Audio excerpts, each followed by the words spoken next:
दोस्तों, chicken pox यानी कि छोटी माता हर किसी को होती है। परेशान भी हो जाते हैं। सबसे ज्यादा माता पिता अपने बच्चों को लेकर चिंतित रहते हैं अगर उनको चिकन पॉक्स या फिर छोटी माता हो जाती है। परेशान होने की जरूरत नहीं है, आप घर बैठे बैठे उपचार कर सकते हैं, आपको लाभ मिल सकता है। लेकिन कैसे, कौन सा नुस्खा आपको अपनाना है, जानते हैं हकीम सुलेमान खान साहब से इस खास वीडियो में। चिकन पॉक्स हुआ है तो ख़ास तौर पर उसको समझाएं और आप भी ख्याल रखें कि खुजाना नहीं है। अगर कहीं दाने हैं और लाल हों या काले हों तो ऐसे सहला लें। अच्छा, पानी न डालें, तेल लगा लें, नारियल का तेल लगा लें, सहला लिया करें तो खुजली तो दूर होगी और 1-2 दिन और रहेंगे, फिर ये अपना आप झड़ जाएंगे और आपका बच्चा अच्छा होने वाला है। मुनक्का और हुपकला दें इन्हें। मुनक्का वो होता है जिसमें बीज होता है, किशमिश जैसा होता है लेकिन उसमें बीज होता है, उसे मुनक्का कहते हैं। मुनक्का को खोलें, उसमें से उसका बीज निकाल दें और उस जितना बीज उसमें था उतनी ही हुपकला। हुपकला एक दवा का नाम है जो बारीक बारीक दाने होते हैं, उसमें भर के फिर मुनक्के को बंद करें और देसी घी में तल के बच्चे को खिलाएं और रोज़ाना जितना भी खा सके खाने दें। इससे उसका ये चिकन पॉक्स की बीमारी अच्छी होना मुमकिन है। ऐसे ही तमाम बीमारियों के असरदार घरेलू उपायों को जानने के लिए आप हकीम सुलेमान जी के इस वीडियो को अंत तक जरूर देखिए और ज्यादा जानकारी के लिए हमारे YouTube चैनल हकीम सुलेमान पर जरूर आएं। हकीम साहब, बात करना चाहूंगी याददाश्त को लेके। आजकल लोग भूलने बहुत लगे हैं, समझ में नहीं आता है कि अभी तो कुछ चीज़ हमने याद की थी लेकिन अभी थोड़ी देर में ही हम भूल गए हैं, यानी कि भूलने की शिकायत, चीज़ें याद नहीं रह पाती हैं। तो एक तो ये दिक्कत परेशानी इतनी बढ़ क्यों रही है और क्या इसके लिए भी घरेलू नुस्खे हो सकते हैं? देखिए, दिमाग हमारा जी, और इसका भी एक इलाज है। वो ये कि इसके खून बहने की एक रफ्तार है। वो रफ्तार अगर कायम रहती है तो हमारी याददाश्त अच्छी रहती है। वो रफ्तार अगर अवरुद्ध हो, कमज़ोर पड़ जाए तो इससे हमारे भूलने की बीमारी हो सकती है। तो इलाज भी है इसका और एहतियात भी है। एहतियात तो देखिए ये है कि अगर ज़्यादा उम्र है 45 या उससे ज़्यादा, तो सबसे पहले अपना कोलेस्ट्रॉल कम करें। जब हमारे खून में कोलेस्ट्रॉल शामिल हो जाता है तो खून हमारे दिमाग से बहुत सुस्ती से बहता है और दूसरे नुकसानात भी बहुत करता है। कोलेस्ट्रॉल हो गया तो ब्लड प्रेशर हो जाएगा और हार्ट ब्लॉकेज हो जाएगा, ब्रेन अटैक की भी परेशानी हो सकती है। ये सारी परेशानियां होती हैं। तो अगर 40+ है तो सिर्फ खून पतला करें, आपकी याददाश्त मजबूत हो सकती है। और घरेलू नुस्खे के तौर पर आप अगर लेना चाहें खून पतला करने के लिए, चर्बी कम करने के लिए, वेट लॉस करने के लिए, तो एक घरेलू नुस्खा बहुत आसान है। 1 चुटकी खाने का सोडा और 1 चुटकी नमक ज़ैतून 1 गिलास या 2 गिलास पानी में मिक्स करें और पी लिया करें दिन में 1 बार या 2 बार। इससे आप जितना चाहे कोलेस्ट्रॉल कम कर सकते हैं, वज़न कम कर सकते हैं, याददाश्त बढ़ा सकते हैं और जितना चाहे आप वज़न कम कर सकते हैं। याददाश्त भी इससे बेहतर होती है। तो बिल्कुल दर्शकों, देखिए नुस्खा एक है लेकिन कितनी सारी चीज़ों पे ये कार्य करेगा। हकीम साहब ने अच्छे से आपको समझा दिया है। अगर ऐसी ही कोई परेशानी आपके साथ चल रही है रोग संबंधी, तो तुरंत आप लोग हमारे साथ जुड़ सकते हैं। कुछ कॉलर्स हमारे साथ जुड़ गए हैं, बात कर लेते हैं। लखनऊ से हैं तहसीन जी, स्वागत है आपका। अस्सलाम वालेकुम मैम। वालेकुम अस्सलाम मैम। संबल बाई की दर्द के बारे में हमारे मोहल्ले में जो रहती हैं तो उसको इंग्लिश में ग्लूकोमा बोलते हैं, तो उसका अगर कोई नुस्खा हो तो बता दीजिए। ये तो आंखों की बीमारी है ग्लूकोमा? जी जी हाँ, आंखों की ही है। जी। पर सर में दर्द होता है, फिर वो आंखों में ही दिक्कत होती है। हाँ देखिए, उसके लिए या तो सौंफ 3-4 चम्मच उबाल कर इसका पानी में गोंद मोरिंगा सफ़ेद 1 ग्राम मिलाकर रोज़ 1 बार पिए।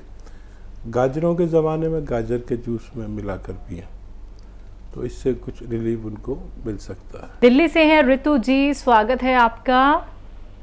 हाँ, नमस्कार शैलजा जी। नमस्कार मैम, कैसी हैं आप? मैं ठीक हूँ और हकीम साहब को भी मेरा बहुत नमस्कार। मुझे जो है, मैं अभी गोंद जो है मोरिंगा ले रही हूँ और गोंद तिलकुटा लेती हूँ इसी के साथ। तो वो तो बात के लिए था, और ये मैं को आपने पीछे मैंने बात की थी, तो मुझे यूरिन की बहुत प्रॉब्लम थी बार बार जाने की, तो उसके लिए मैं इसको इस्तेमाल कर रही हूँ। और अभी मुझे वैसे फायदा तो कुछ है, मतलब एकदम तो नहीं है, लेकिन काफी फायदा है मुझे पहले से। मेरे ना गर्दन में एक गांठ सी हो गई है जितना कंचे के बराबर, तो उसी के लिए मैं मतलब पूछना चाह रही थी, क्योंकि मैं अब हकीम साहब के अलावा और किसी की भी दवाई नहीं ले पा रही हूँ, मुझे अच्छा ही नहीं लगता, पता नहीं क्यों। इसीलिए मैं वेट कर रही थी कि कब मेरी आपसे बात हो और मैं ये पूछ पाऊँ, मतलब ये किस वजह से हुई है और इसका मतलब क्या इलाज हो सकता है। बिल्कुल।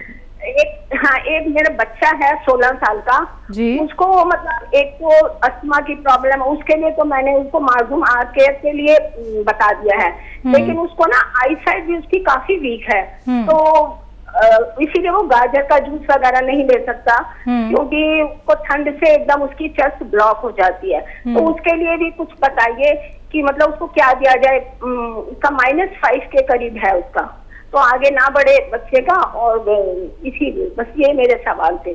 ठीक है मैम जी। हाँ देखिए, ये जो नज़ला या खांसी या बलगम, छींकें, अस्थमा, जब ये किसी को होता है तो वो इंसान के किसी पार्ट्स ऑफ बॉडी पर इफ़ेक्ट डालता है। उस बच्चे की आँखों पर इसने इफ़ेक्ट डाला है, तो ये नुस्खा जो माजून आर केयर है, आप देते रहें उनको, धीरे धीरे ये उस इफ़ेक्ट को ख़त्म करेगा। हो सकता है उसका चश्मे का नंबर भी कम हो जाए। और क्या गर्दन में गांठ? हाँ, आपकी गर्दन में गांठ है, ये कुछ चर्बी की गांठ भी हो सकती है, और ये इसकी जांच भी करा सकते हैं। अगर आपको तकलीफ़ नहीं है तो इसकी जांच ना कराएं, और अपना HB हीमोग्लोबिन चेक करें। अगर हीमोग्लोबिन कम है और आयरन कम है तो फिर सिर्फ ये हीमोग्लोबिन और आयरन की दवाओं से ये गांठ जा सकती है। कभी कभी खून की कमी से ये गांठ आती है, तो आप तय करें कि आपको क्या प्रॉब्लम है, उसके हिसाब से आप इलाज कर सकते हैं। जी। अगले कॉलर हैं हरदर्शन जी, स्वागत है आपका। हेलो, नमस्कार जी। नमस्कार सर। हाँ, हकीम साहब को नमस्कार। जय हिंद दर्शन जी, आपका बहुत बहुत स्वागत है। मेहरबानी। हाँ जी, मेरे को जी 5-6 साल से कब्ज है बहुत ज्यादा। उम्र कितनी है आपकी? और मेरी 90 साल। क्या है? कब्ज की शिकायत है 5-6 साल से। ठीक है। अच्छा, एक तो ये आता है अरंडी का तेल, इसे कैस्टोल ऑयल भी कहते हैं। कैस्टोल ऑयल तमाम मेडिकल स्टोर पर मिलता है। ये 1 चम्मच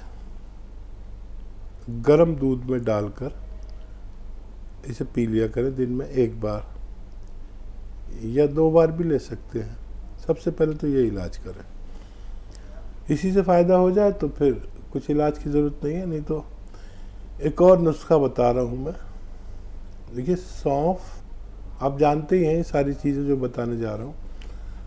सौंफ, सौंठ, ज़ीरा, अजवाइन, धनिया और मेथी का दाना, ये 6 चीज़ें हैं।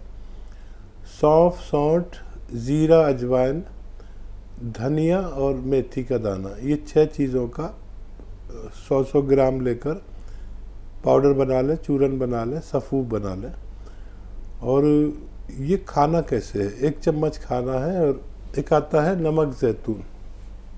नमक जैतून असली, नकली बहुत मिलता है। ये दुनिया का एक ऐसा विशेष नमक है जो देखने में नमक जैसा होता है लेकिन स्वाद में नमकीन नहीं होता। ये 1 चुटकी नमक जैतून 1 गिलास पानी में मिला लें और इस पानी से ये 6 चीज़ों का पाउडर दिन में 2 बार खाने से पहले खाया करें तो आपको फ़ायदा मुमकिन है। जी हकीम साहब, ऋतु जी की एक बात अधूरी रह गई थी, उसको पूरा कर लेते हैं। वो उनको यूरिन पास में प्रॉब्लम होती थी, यानी कि या तो उन्हें बहुत रुक रुक के आता था लेकिन एकदम से अब उन्हें प्रेशर बन जाता है कभी कभी। तो ये कोई दिक्कत परेशानी की बात तो नहीं है, वो नुस्खा तो अपना ही रही हैं? हाँ, कभी कभी अगर आता है तो कोई बात नहीं है। अगर रोज़ाना की परेशानी चली गई है, फ़ायदा तो आपने बताया ही है, तो फिर ये धीरे धीरे आपके इस रोग को कंट्रोल करेगा और अपना वक्त होते होते आपको फ़ायदा मुमकिन है।